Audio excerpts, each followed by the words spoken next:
bukan hanya sebagai polisi, anaknya adalah salah satu yang meninggal, yaitu yang laki. Wahai Pak Rudi, apa yang Anda takutkan? Ya.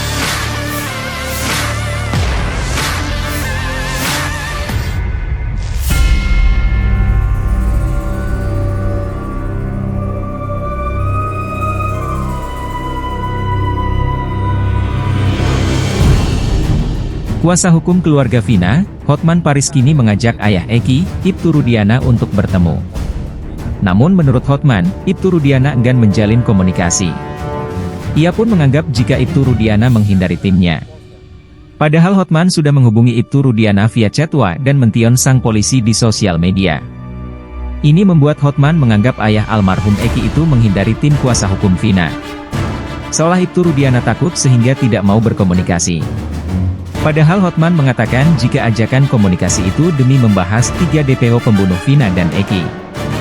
Sebab menurutnya, sebagai polisi ayah Eki pasti tahu banyak bukti-bukti terkait kasus 2016 lalu itu. Apalagi anaknya menjadi korban pembunuhan.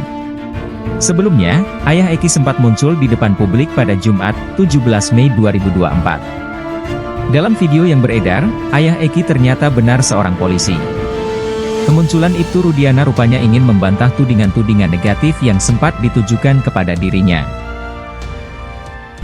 Saya sebagai kuasa hukum dari keluarga almarhumah Vina kasus Cirebon bertanya, kenapa Pak Polisi Pak Rudi yang sekarang adalah Kapolsek, bapak dari almarhum laki-laki, kenapa tidak mau berhubungan dengan kami? Kenapa tidak mau kontak kami? Padahal nomor WA-nya pun saya udah cek. Kenapa dia menghindari kuasa hukum Vina? Padahal sebagai polisi dia pasti tahu banyak bukti-bukti terkait kasus ini di tahun 2016.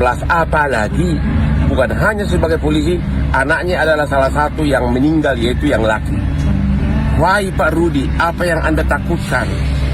Ya, tolong hubungi Hotman Paris agar kita bisa berdiskusi terkait dengan 3 DPO ini. Ya, Pak Rudi, bapaknya almarhum, tolong hubungi Hotman Paris. Saya udah chat melalui WA, saya udah posting di Instagram, sudah banyak orang meminta Anda menghubungi Hotman, tapi tetap Bapak tidak mau. Ya, kami tunggu Pak, kita mau mencari 3 DPO ini yang benar. Download Tribun X sekarang, menghadirkan lokal menjadi Indonesia.